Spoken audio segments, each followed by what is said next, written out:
Sementara itu, mantan Gubernur Jakarta Anies Baswedan merespon kemungkinan berhadapan dengan duet Basuki Cahayapurnama alias Ahok dan Menteri Tenaga Kerja Ida Fauziah seiring munculnya isu poros PDIP-PKB. Anies yang telah didukung PKS, DPW PKB Jakarta dan Partai Nasdem tak terlalu ambil pusing dengan kemungkinan terbentuknya poros PDIP dan PKB. Anies mengatakan lebih memilih mengutamakan masalah warga daripada membicarakan kans melawan duet Ahok-Ida Fauziah. Isu poros PDIP-PKB serta duet Ahok-Ida Fauziah muncul saat PDI Perjuangan belum menentukan calon gubernur yang akan diusung di Pilgub Jakarta. Bagi saya yang penting adalah masalah-masalah utama yang dianggap penting oleh masyarakat itu ada di survei, itu menjadi fokus perhatian pilkada kita. Karena siapapun yang nanti namanya akan dimunculkan, akan diusung, pada akhirnya akan membahas dan akan punya tanggung jawab untuk menyelesaikan masalah-masalah itu. Jadi saya lebih cenderung untuk fokus kepada apa tantangan yang harus dihadapi untuk masyarakat daripada siapa yang nanti akan berada di dalam gelanggang pilkadanya. Politisi Partai Golkar yang sempat dipasangkan dengan Kaisang Pangarep, Yusuf Hamka mengaku tak masalah dan siap dipasangkan dengan Anies Baswedan. Yusuf Hamka menyerahkan keputusan pencalonannya kepada Partai Golkar. Menurutnya, dengan siapapun ia akan dipasangkan di Pilgub Jakarta juga harus dibicarakan dengan partai-partai di Koalisi Indonesia Maju. Saya tergantung partai, ya kan. Saya kan orangnya nggak GR, ya kan. Jadi kalau ini survei aja belum, saya partai koalisi aja belum ada terjadi, baru diinstruksikan, ya kan. Kita ya kalau baru diinstruksikan, billahi ta'ala aja deh, bagaimana langit yang bawa kita terima aja. Ya, kemarin kan semua harus dibicarakan dengan partai koalisi, yaitu dengan Kim. Kalau Kim menghendaki saya, insya Allah saya hanya buat pengabdian. Ketua Harian DPP Partai Gerindra Sufmi Dasko Ahmad meyakini hanya akan ada 2 poros yang berlaga di Pilkada Jakarta. Akan ada Kim plus, kata Dasko. Soal munculnya nama Basuki Cahayapurnama alias Ahok dan menakar Ida Fauziah, Dasko yakin PDI Perjuangan dan PKB tidak akan membentuk poros baru dan hanya akan ada 2 paslon yang bertarung di Pilgub Jakarta. Kata Dasko, Ketua Umum Partai Gerindra Prabowo Subianto akan membahas nama-nama calon gubernur Jakarta bersama para ketua umum Parpol Kim dan Parpol di luar Kim. Dasko menyebutnya sebagai Kim plus. Tapi saya yakin pada akhirnya di Pilkada Jakarta itu maksimal hanya akan terjadi 2 pasang aja yang bertarung. Nanti pada waktunya pasti akan diputuskan secara bersama-sama 1 suara oleh Koalisi Indonesia Maju plus. Ini nunggu Pak Prabowo pulang, akan ada pertemuan dari partai-partai koalisi, koalisi plus, Koalisi Indonesia Maju plus itu yang akan, plus ada partai lain dong yang ikut kan begitu. Akan membicarakan mengenai pilkada tadi, ada Jawa Tengah, ada DKI kan begitu. Ya, sejauh ini Pilgub Jakarta memang masih berkutat di 3 nama teratas hasil sejumlah survei, yakni Anies Baswedan, Basuki Cahayapurnama atau Ahok, dan Ridwan Kamil. Meski demikian, sampai sekarang belum ada terbentuk koalisi parpol yang secara resmi mengusung sosok untuk dimajukan dalam Pilgub Jakarta. Belakangan, Ketua Harian Gerindra Sufmi Dasko mengatakan koalisi Kim akan mengajak parpol lain untuk bahas Pilgub Jakarta dengan sebutan Kim Plus. Lalu akankah Pilgub Jakarta menjadi pertarungan 2 poros atau lebih? Kita akan bahas bersama politisi Partai Gerindra Immanuel Ebenezer, lalu ada politisi PDIP Chiko Hakim dan pengamat politik Brin Siti Zuro. Selamat petang Prof Wiwi, selamat petang Bang Chiko, Bang Noel. Selamat petang, Bang. Nitya ingin tanya pertama ke Bang Noel terlebih dahulu. Ketua Harian Anda kan katakan kalau Prabowo pulang dari luar negeri nanti akan ada pembahasan soal pilkada dengan ketum Parpol Kim dan plus. Ini plusnya, plus partai-partai lain di luar Kim yang diajak dan minta diajak, PKB dan PKS? Saya rasa kontestasi Jakarta ini kan menjadi penentu ya, penentu demokrasi kita ke depan. Karena biar gimana pun Kim juga punya pilihan tersendiri dan punya kriteria tersendiri. Jadi sekali lagi bahwa apa yang disampaikan Pak Dasko sebagai Ketua Harian Gerindra, dia juga bagian dari KIM, Koalisi Indonesia Maju, dia nanti akan menentukan siapa-siapa yang akan maju yang akan mengikuti konsentrasi Pilgub DKI Jakarta. Karena itu akan dirumuskan bersama, karena kita tidak mau nanti Gubernur DKI malah tidak bisa sinergi dengan pemerintah pusat. Kira-kira begitu, Mbak. Tapi Kim sudah Makanya punya, atau ada jangan-jangan menunggu Kim Plus ini karena butuh arahan yang lain, plus yang lain? Saya rasa gini, kita kan butuh stabilitas ke depan lebih baik ya pemerintahan Pak Prabowo. Ya untuk itu ya kita tetap menghargai proses demokrasi yang akan terjadi di Pilgub DKI. Biar gimana pun kan ini Kim dan Kim Plus ini kan pasti punya kesamaan ya, punya chemistry yang sama secara politik. Gak mungkin pernyataan Pak Dasko itu menyampaikan tanpa ada sebuah pertemuan, kesepakatan atau chemistry yang ketemu. Jadi sekali lagi apa yang sama-sama ingin, oke, kayaknya ada sedikit gangguan teknis dari Bang Noel. Ini juga mungkin masih sama-sama memikirkan nih. Saya ke Bang Ciko dulu deh kalau gitu. Bang Ciko, kalau tadi nampaknya Gerindra masih dukung, masih tunggu, tidak hanya Prabowo tapi juga tunggu Kim Plus katanya. Kalau dari PDIP sendiri, Mbak Puan kan sempat ngomong arah dukungannya ke Anies sudah di atas 50%, Bang Ciko. Kalau dari hasil survei Litbang Kompas kan 17% pendukung Ahok itu fanatik ya, tidak akan dukung yang lain. Siapa yang akan dipilih PDIP? Kita menanti nih, sampai sekarang masih belum ada yang kokoh untuk diusung. Sampai sekarang memang belum ada siapapun pasangan calon manapun yang kita secara resmi atau disebutkan betul atau mengeluarkan rekomendasi, bahkan surat tugas. Tetapi pada prinsipnya PDI Perjuangan yang rumus matinya atau hampir yang bisa hampir dipastikan adalah kami akan mengusung satu kader kami, baik itu sebagai calon gubernur atau sebagai calon wakil gubernur. Nah itu yang sudah hampir bisa dipastikan. Tetapi kalau kita bicara sebagai calon gubernur tentunya pada akhirnya sudah bisa mendukung saudara Anies Baswedan kan, atau bergabung dengan Kim mungkin yang juga akan mengikuti calon gubernur. Artinya ada kemungkinan menjadi poros ketiga. Tapi kalau kita lihat nanti bagaimana pembicaraan dengan partai-partai politik lain, apakah pada akhirnya penerimaannya kurang atau memang lebih baik kita bergabung dengan koalisi atau kerjasama politik partai-partai yang sudah terjalin, ya itu kemungkinan kita akan mengusung calon wakil gubernur. Tapi yang harus bisa dipastikan yang sudah menjadi tekad dari PDI Perjuangan adalah kami ingin mengusung kader kami, baik itu sebagai cagup maupun cawagup. Itu dulu. Nah, itu dulu. Bukan yang pasti menang, yang surveinya pasti tinggi ya Bang Ciko? Oh enggak, karena gini, bagi PDI Perjuangan urusan survei itu bukan urusan yang utama, walaupun itu termasuk dalam variabel yang prioritas ya untuk dipertimbangkan. Tetapi pada prinsipnya kita bicara soal permasalahan di daerah di mana pilkada itu akan digelar. Kita bicara tentang masalah-masalah sosial masyarakat, kita bicara soal masalah ekonomi, kita bicara soal tantangan-tantangan ke depan bagi daerah tersebut.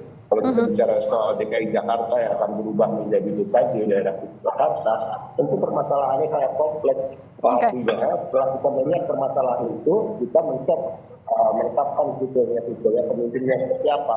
Kita perlu pemimpin yang punya rekam jejak yang baik, kita punya pemimpin yang punya pengalaman, kita membutuhkan pemimpin yang punya pengalaman duduk di pemerintahan di berbagai tempat, di berbagai posisi, sehingga dia dapat memahami terkait administrasi, keuangan, dan lain-lain. Nah, kalau rekam jejak kan artinya dua-duanya juga masih punya ya, Bang Ciko ya. Anies masih punya rekam jejak, dua-duanya Ahok juga masih punya. Nama seperti Ahok muncul, nama seperti Pak Anies juga sempat diusulkan oleh DPD PDI Perjuangan Jakarta. Nah, ini kan karena kita melihat dari sisi kriteria itu tadi. Itu juga nama-nama di kader internal kami seperti Bu Risma, Pak Andika, Pak Pramono Anung, ada juga Pak Jarod, itu juga menjadi pertimbangan bagi kami. Saya pengen ke Prof. Wiwi. Prof, kalau Anda kan sudah mengatakan ini nampaknya bisa jadi ada tambah satu poros lagi. Kalau Anda melihat dari situasi sekarang, di mana semua partai nampaknya masih menunggu, tunggu-tungguan mengusung siapa kemudian atur strategi, Anda melihatnya memang benar seperti apa yang dikatakan oleh Gerindra bahwa akan hanya ada dua poros? Ya, yang dikatakan Mas Dasko itu kan memprediksi ya. Jadi tidak tertutup kemungkinan akan dua poros gitu. Bukan meyakini tapi memprediksi. Karena ini kan masih simulasi-simulasi, ada semacam kepelikan tersendiri gitu ya untuk Jakarta itu, karena ini kok yang sangat tinggi masih Anies Baswedan gitu kan. Mas Noel udah berdoa-doa jangan Mas Anies kan gitu ya. Ada Mas Ridwan Kamil, ada Pak Ahok kan gitu.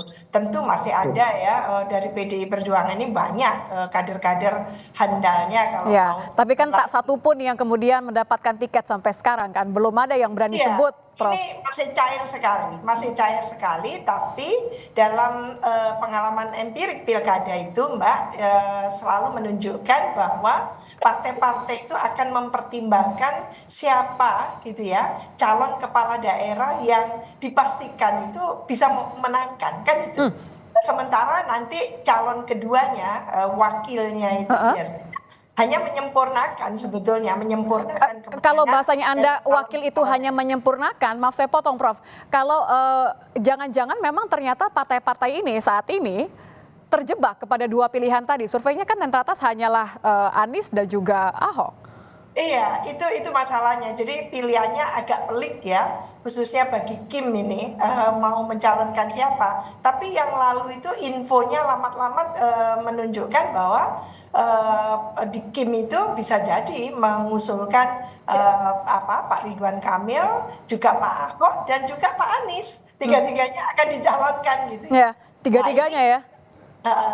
Apakah ini akan disimulasikan sesuai dengan penjelasan dari Mas Dasko tadi itu? Ini masih simulasi-simulasi, masih sangat cair. Dan jangan lupa politik di Indonesia juga di Jakarta itu sangat kontekstual. Jadi konteksnya itu nanti ketika menentukan gitu ya, biasanya at the last minute gitu, itu akan jatuh ke siapa. Tapi saat ini memang kecenderungan bahwa Anies itu on the top gitu ya. On the top. On the topnya Anies ini, Prof, Anda melihat akan membuat PDIP akhirnya akan jatuh pilihan kepada Anies sebelum saya balikin ke Bang Ciko nih. Atau justru malah ya sudah balik lagi mendengarkan akar rumput nih. Dalam politik tidak ada yang tidak mungkin ya, tidak ada yang absolut gitu ya. Itu hitung-hitungan absolut bukan di politik. Jadi politik itu seni kemungkinan dan tidak tertutup kemungkinan, bahkan Kim pun sedang mempertimbangkan apakah oke kalau Anies diambil kan gitu, atau tetap Ridwan Kamil yang diambil paksa ke Jakarta gitu ya dengan berbagai alasan untuk melawan Anies kan itu. Kalau Ahok bagaimana, Prof? Mungkin nggak Kim menimbang Ahok? Kan top tuh. Iya, bisa jadi seperti itu. Tapi mungkin Mas Ciko yang sangat paham gitu argumentasinya, apakah rumusannya ketemu kalau akan diusulkan oleh Kim kan gitu. Oke. Kalau gitu saya balikin ke Bang Ciko deh kalau gitu. Bang Ciko, rumusannya ketemu nggak tuh kalau Prof Wibi bilang tadi? Kalau misalnya akhirnya Ahok karena Anies top tuh, mungkin nggak kalau PDIP dan Kim akhirnya ini ketemu lewat Ahok? Intinya gini, kalau kita bicara soal kerjasama politik antar partai politik, tentunya kita harus mengesampingkan sosoknya. Sosok Ahok, biar bagaimanapun juga dia adalah kader dari PDI Perjuangan. Jadi semua keputusan terkait dengan pencalonan yang bersangkutan adalah wewenang dari partai. Dan saudara Ahok, walaupun setokoh apapun beliau, ketika sudah menjadi kader di PDI Perjuangan, tentunya juga tetap akan terkait dengan kemungkinan apakah Kim kemudian nanti bekerja sama dengan PDI Perjuangan, sangat mungkin karena ini terjadi juga di berbagai daerah di seluruh Indonesia. Ingat, kita ada 508 kabupaten kota yang akan menggelar pilkada, ada 37 provinsi, dan di beberapa tempat sekarang sudah terjalin kerjasama misalnya dengan. Tapi Jakarta kan beda, Bang Ciko. Jakarta kan equals 2029, artinya segala-sesuatunya harus diperhitungkan. Ya, banyak yang equals 2029 sebenarnya. Jawa Barat juga bisa dikatakan equals 2029. Jawa Tengah juga bisa dikatakan begitu, ya kan. Kalau kita mau jujur, Jawa Timur pun juga begitu, walaupun begitu pun dengan Sumatera Utara misalnya. Tetapi pada prinsipnya PDI Perjuangan sampai hari ini tidak pernah menutup jalur komunikasi dengan partai politik manapun dan semua itu terjalin di berbagai daerah, tentu dengan formula yang berbeda-beda, tidak selalu tim secara utuh, tim sendiri juga tidak selalu utuh di daerah-daerah lain. Gitu. Jadi kita juga seperti dikatakan Prof. Wiwi tadi bahwa semuanya masih cair. Jadi kemungkinan itu selalu ada. Tetapi pada prinsipnya hari ini memang PDI Perjuangan masih disibukkan dengan mencoba mengerucutkan satu nama kader kami yang akan kami usung sebagai calon gubernur ataupun sebagai calon wakil gubernur. Dan tentunya tetap sambil menjalin komunikasi baik itu informal maupun formal dengan Masih tunggu-tungguan, Kim juga masih tunggu-tungguan, Kim Plus juga masih tunggu-tungguan. Nampaknya ini pundaknya Pak Prabowo berat sekali ya untuk menentukan kira-kira akan ditambah lagi nggak dengan obrolan atau pertimbangan dari Pak Jokowi? Ya itu yang jadi beban. Saya harus ke Bang Noel nih kayaknya yang jawab. Bang Noel. Makanya gue potong dulu. Beban kalau kata Bang Ciko tuh, Bang Noel. Nah, yang dikatakan Mas Noel tadi menarik ya, katanya bahwa apakah bisa inline antara nanti Pak Prabowo ya sebagai pemimpin nasional dengan yang ada di DKI Jakarta. Ya kalau menurut saya program-program Mas Anies satu contoh ya, karena yang terakhir Mas Anies ya. Kalau Pak Ahok kan sebelum Pak Anies kan gitu, jadi yang terakhir gitu. Itu menurut saya banyak inline-nya kalau dilihat dari asta citanya. Banyak inline-nya. Saya ke Bang Noel kalau gitu deh. Juga sangat welcome ya yang lalu itu Mas Anies dengan pernyataan kemenangan Pak Prabowo. Jadi menurut saya secara politik cair ya, dengan semua partai cair kelihatannya gitu. Kalau Bang Ciko bilang beban, Prof. Wiwi bilang itu harusnya nggak jadi masalah. Itu inline sebenarnya dengan Pak Prabowo. Bang Noel, saya balikan kepada Anda nih, benar beban. Ya gini, saya sedikit mau mengomentari pernyataan politisi infotainment tadi tuh sebelumnya tuh si Deddy Sitorus. Ya katanya ada yang cawe-cawe, seharusnya sebut nama aja siapa yang cawe-cawe. Kalau politisi yang punya integritas dan punya keberanian, apalagi dengan demokrasi terbuka seperti ini, sebut nama dong, jangan jadi pecundang. Ini politisi infotainment gini harusnya malu-malu gini, harusnya dia bicara berbasis data. Kemudian ada battle terkait pertarungan politik dan terkait elektoral, itu sah-sah saja. Terus siapapun boleh gitu menentukan pilihan, lantas merumuskan calon-calonnya. Kalau soal Kim kan jelas Bang Dasko sudah ditugaskan oleh Pak Prabowo untuk bagaimana menggodok siapa yang terbaik buat Jakarta. Nah kemudian ada. Jadi nggak benar ada yang cawe-cawe ya? Ya nggak ada siapa yang mau cawe-cawe. Kitanya itu yang politisi infotainment itu tuh. Oke, kalau nggak benar cawe-cawe, tapi benar nggak tadi ucapannya Bang Ciko, Bang Noel, bahwa ini beban untuk Pak Prabowo? Nggak ada yang beban, Prabowo tidak merasa beban. Pak Prabowo itu sampai sekarang itu masih sangat komunikatif dengan Bu Mega. Lantas kemudian Pak Jokowi mau diadu domba dengan Pak Prabowo itu hal yang nggak mungkin gitu loh. Tidak mungkin sekali. Sama halnya orang ingin mengadu domba Pak Prabowo dengan dengan Bu Mega itu juga hal yang nggak mungkin. Karena gini, bangsa ini udah hentikanlah politik picik, politik dendam, politik kebencian. Makanya kenapa hari ini kita kekurangan negarawan? Ya itulah akibatnya kenapa. Ya kayak begini-gini timbul politisi-politisi model sampah tadi itu, politisi infotainment tadi, yang akhirnya menarasikan kebencian, berantem. Nggak ada pertarungan gagasan yang akhirnya. Kita kan mau ada sebuah tawaran-tawaran gagasan besar di setiap wilayah, setiap daerah. Akhirnya apa? Pilkada itu berkualitas. Oke. Pilkada itu basisnya basis gagasan, bukan basis cawe-cawe apa. Mau sehebat apapun cawe-cawe kalau gagasannya nol ya nggak bakal menang kok. Kayak gitu kira-kira Mbak. Saya ke Prof. Wiwi deh kalau gitu. Prof, tadi sudah dibilang bukan beban gitu, tidak ada yang masalah, tidak ada juga yang cawe-cawe. Anda melihatnya seperti apa? Karena kan tidak boleh dilupakan bahwa selain 3 top 3 tadi, sebenarnya masih ada nama Kaesang. Jangan-jangan menunggu yang ini? Menurut saya memang pilpres dan pilkada beda ya. Jadi kalau terjadi kohabitasi bahwa koalisinya tidak paralel antara yang di pusat dengan di daerah-daerah, itu sudah happening, istilahnya sudah terjadi lama itu, pengalaman empirik menunjukkan selalu terjadi kohabitasi. Jadi tidak selalunya bisa semuanya seluruh provinsi di Indonesia, kabupaten kota nggak bisa gitu ya. Maka yang di DKI Jakarta itu muncul istilah Kim Plus tadi kan Mas Noel gitu ya. Nah itu kemungkinan ada nanti gitu ya calon-calon yang disimulasikan yang saya yakin partai itu selalu memegang siapa yang bakal bisa menangkan. Jadi sudah bukan masalah ideologinya, tapi siapa yang bisa menangkan nanti untuk DKI Jakarta 1 kan gitu. Lah itu yang akan dipegang. Maka ini agak pelik sedikit gitu ya. Apakah Pak Ridwan Kamil dipanggil lagi aja, jangan di Jawa Barat gitu ya, supaya menandingi Mas Anies dan Pak Ahok nanti kan gitu. Kalau begitu Prof, saya potong. Kalau begitu, kalau memang yang nampaknya menjadi pertimbangan utama parpol lagi-lagi adalah kemenangan pada akhirnya, masih kontekstual nggak? Masih relevan nggak untuk kemudian memilih orang yang non-Jokowi, tapi karena punya faktor menang? Saya sedang tidak melihat apa yang terjadi di Pilpres kemarin gitu ya akan dilakukan juga di DKI Jakarta kan gitu. Jadi istilahnya cawe-cawe dan sebagainya. Saya sama sekali tidak membahas itu. Tapi di Jakarta ini luar biasa kompetisi kontestasi.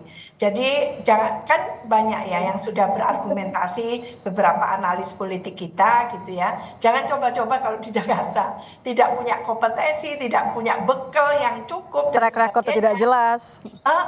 Pastinya itu akan terjadi resistensi gitu ya. Artinya tidak akan menang. Daripada tidak menang kan tidak mau. Maka kenapa kayak yang di Jawa Timur saja contohnya, Bu Khofifa masih merajai kan gitu. Termasuk Mas Ciko ini mendukung langsung kan gitu ya. Maka karena apa dia takut. Apa Bang Noel? Merasa takut? Iya, mana ada yang berani lawan Bu Khofifa lah. Elektabilitas tinggi, berjanji sudah nyata gak ketahuan.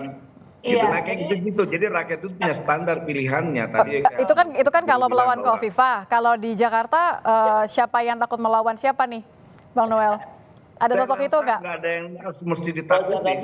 Tidak ada yang ditakuti ya? Demokrasinya berjalan dengan baik. Kalau Jakarta, kalau kita lihat dari hasil survei, ini saya potong ya, Anies Baswedan pun tidak begitu mudah akan melenggang untuk menang. Kadang dikatakan dia selalu berada di atas, tapi di atasnya itu nggak pernah di atas 35%. Jadi belum ada yang di atas 40%, apalagi 50%, yang dimana kalau sudah di atas 50%, barulah kita bisa berpikir bahwa ini adalah calon yang sangat kuat. Kalau kita bicara soal Anies Baswedan, sebenarnya pemilihan dari calon wakil gubernur sangat penting bagi dia. Begitu juga pemilihan partai-partai politik yang akan diajak kerjasama untuk mendukung yang bersangkutan. Jadi kalau misalnya nih seperti sekarang rumusnya PKS maunya Anies dan Sohibul Iman, saya bisa meyakini bahwa ini kemungkinan kalahnya sangat besar. Jadi sebenarnya artinya tidak ada calon satupun yang bisa dapat mudah melenggang. Belum ada satupun yang nampaknya juga masih mendapatkan golden ticket dari partai manapun. Terima kasih sudah bergabung bersama kami di Kompas Petang, Bang Noel, Bang Ciko, dan juga Prof Wiwi. Selamat petang. Terima kasih. Mbak Titi.